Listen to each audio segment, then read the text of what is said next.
Alors franchement, j'aurais bien fait cette vidéo là,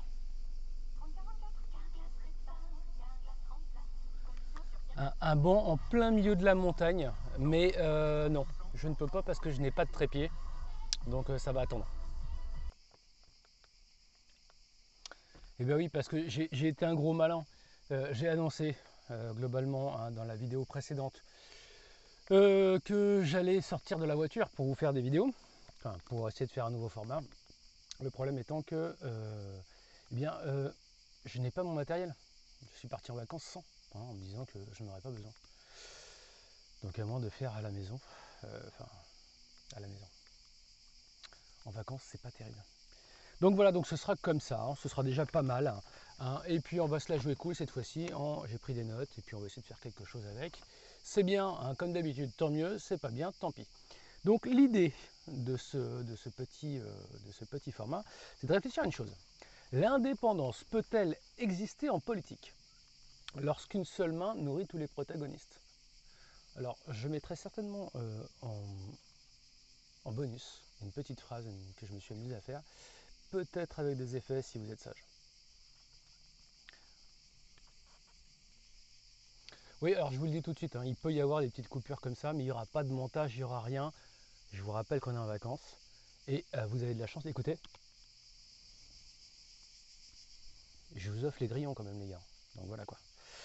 Donc voilà, pour la politique, eh bien, il faut imaginer, en gros, vous imaginez 10 boutiques hein, bien réparties de chaque côté de la rue, hein, qui sont censées offrir tous les différents idéaux, les différents points de vue, les différentes valeurs, et qui finalement, hein, tous ces tenanciers à la fin de la journée, se retrouvent pour se partager le gâteau. Voilà, diviser pour mieux régner n'a jamais été aussi vrai.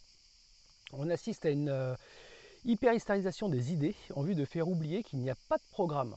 Ça, je crois que c'est absolument clair. Mais il faut maintenir l'illusion qu'il existe des différences et les passionner à outrance afin de rendre toute tentative hein, de discussion illusoire. Ce qui me paraît tout à fait vrai. Hein. Il n'y a qu'à observer ce qui se passe actuellement. Hein. Vous allumez votre télé, ils vous racontent tout n'importe quoi, ils font croire qu'ils ne sont pas contents, qu'ils ne sont pas ensemble, mais ils sont ensemble, et puis le lendemain ils font des alliances, et puis ils les défont, et puis ils ont un point de vue particulier, et en fait ils mangent tous dans la même gamelle, et ils votent exactement les mêmes textes au même moment pour leurs propres intérêts, ne nous cachons pas.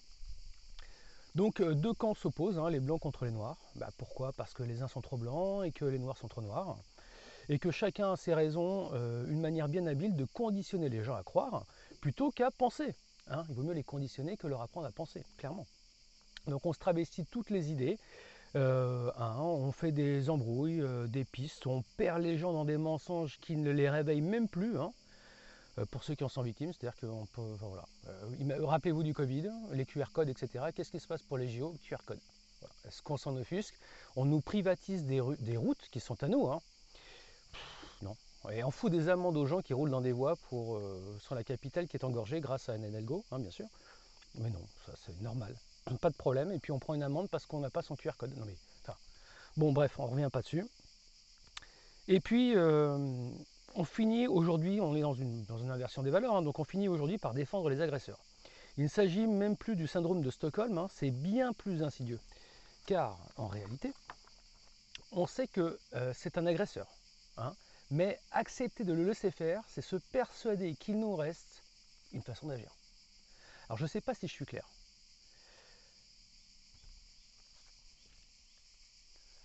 Ouais, parce que j'avais vu un truc qui m'avait étonné, c'est-à-dire qu'il y a des gens qui se font agresser et puis qui trouvent des excuses aux agresseurs. Vous voyez le délire? Et en fait, en se persuadant qu'ils sont, comment dire, qu'ils comprennent, ils se font victimiser, mais en fait, comme ça fait croire qu'en fait, c'est eux qui décident de pas mettre de conséquences. En fait, c'est des énormes lâches, mais ils essaient de s'arranger avec leur conscience. Donc ils acceptent en fait et faire croire aux autres que c'est au nom de valeurs supérieures hein, qu'il est question de lâcheté, de renoncement et de peur. Voilà, c'est un peu ça l'idée. Donc on en est là. Hein, c'est-à-dire que les victimes font semblant d'être des gens qui ont des valeurs, qui comprennent, oui mais c'est parce qu'ils sont pauvres, etc. etc. C'est des lâches en fait. C'est des mecs qui, voilà, ils comprennent que pour faire bien par rapport aux autres, ils essayent encore de trouver une façon de dire que finalement, ouais, ils m'y comprennent. Non, ça n'existe pas ça. Le revers de la médaille, c'est que les gens qui instrumentalisent et contiennent ce chaos pourraient bien se retrouver pris au piège. Et parce que en fait, la création de cette vision manichéenne va créer des tensions et va faire qu'à un moment donné, les monstres vont échapper à leur créateur. C'est-à-dire que la LFI aujourd'hui qui nous balance des racailles à l'Assemblée nationale, bah, il se pourrait très bien qu'à un moment donné, notre ami Jean-Luc, bah, il se fasse dégager en disant bah, qu'est-ce qu'il fait là, le vieux blanc patriarcal, hein. Et en plus, les mecs ils disent ouais, c'est vrai, il n'y a pas assez, de noirs chez nous. Alors ils en mettent un ou deux, mais quand tu vois les effectifs, hein, c'est comme dans les rédactions de plein d'endroits en fait, où tu te rends compte qu'en fait il n'y a que des blancs. En fait, ils sont dans leur petit truc. Ils sont en train de t'expliquer que toi, il faut que tu vives avec Mark Mood, qui fait sa prière, qui gueule, etc., qui fait du rodéo toute la nuit, qu'il n'y a pas de problème. Mais eux, ça ne les concerne pas en fait. C'est-à-dire qu'ils te vendent à toi des idées qui ne s'appliquent pas eux-mêmes. Voilà. Donc un problème déjà, un gros problème. Alors, on retourne dans ces cas-là hein, vers un véritable chaos, parce que c'est un retour au réel. Et les véritables instincts sombres de l'humanité hein, retrouvent un terreau permettant à toutes les folies de pouvoir renaître. Parce que s'il n'y a pas de cadre permettant une existence simultanée de partis aux idées opposées dans le respect de chacun, mais tout est voué à l'échec en fait.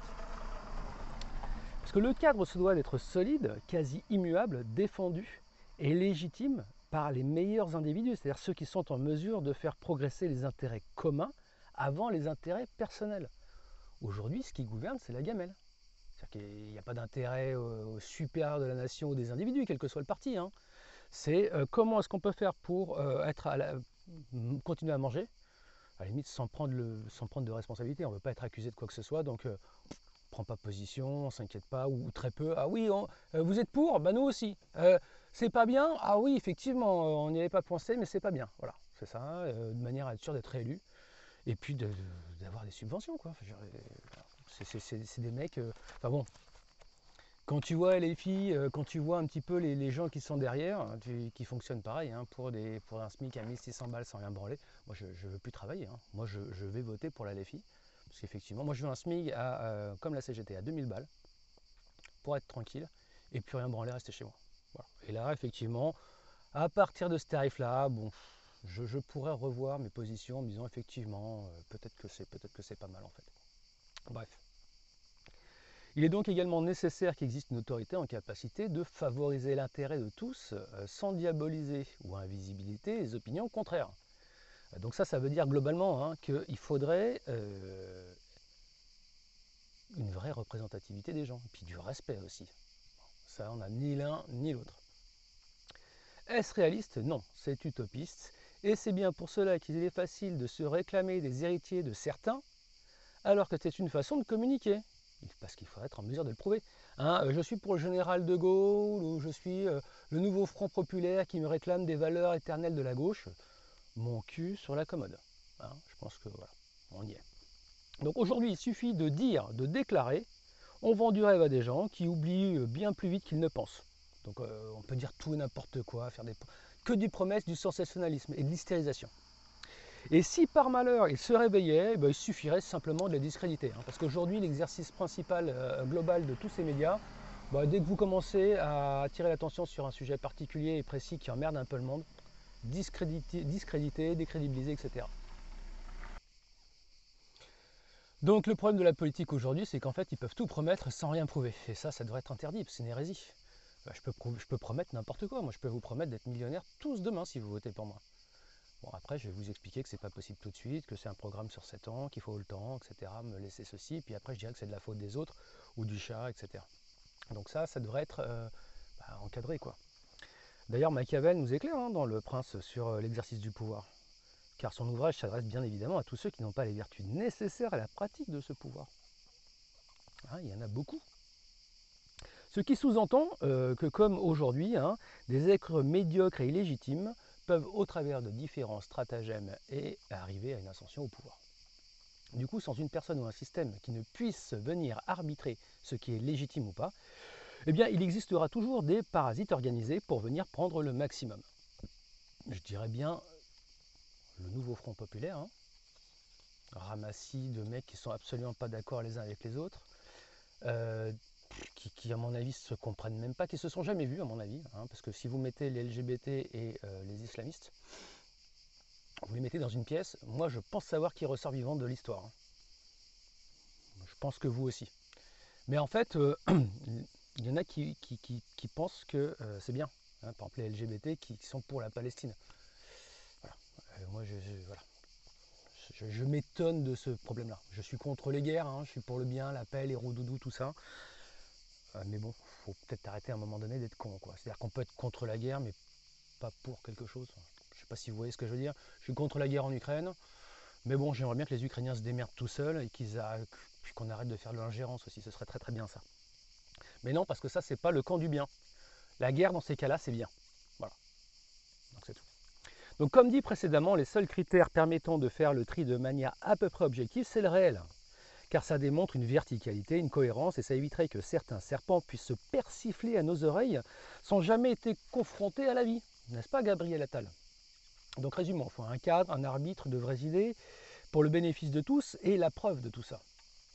Alors c'est presque un programme politique, reste le postulat de départ, hein, qui plus encore viendrait purger les arrivistes hein, pour éviter que tout le monde se jette sur la gamelle. Bref. Donc voilà, moi je plaiderais pour un RSA des partis, hein, car je ne comprends pas qu'actuellement on puisse financer sur l'argent public des gens qu'on paye avant, pendant et après. Moi je voudrais une chance égale pour tous, c'est-à-dire en fonction de leur représentativité. On encadre les partis et les dons de ces partis politiques hein, et on les paye en gros à ce qu'ils représentent et puis surtout aux paroles qu'ils tiennent, c'est-à-dire aux engagements qu'ils ont pris et qu'ils respectent, au mérite. Hein. Voilà, ça me paraît un RSA plus des primes au mérite. Ça me paraît très bien. Là, ce serait comme pour vous et nous, hein, employés quoi. Bah là, je pense que bizarrement, les choses changeraient et qu'on aurait des résultats. Donc ça, c'était ma conclusion positive. Hein. Mais à mon avis, je pense qu'on va pousser la machine jusqu'à l'explosion. La gamelle est trop bonne et je ne vois aucune réelle volonté de changer de vision, d'avenir éclairé. Il sera plus facile de devenir à nouveau semer les graines dans la tête des jeunes, hein, sans idéaux, pour les manipuler.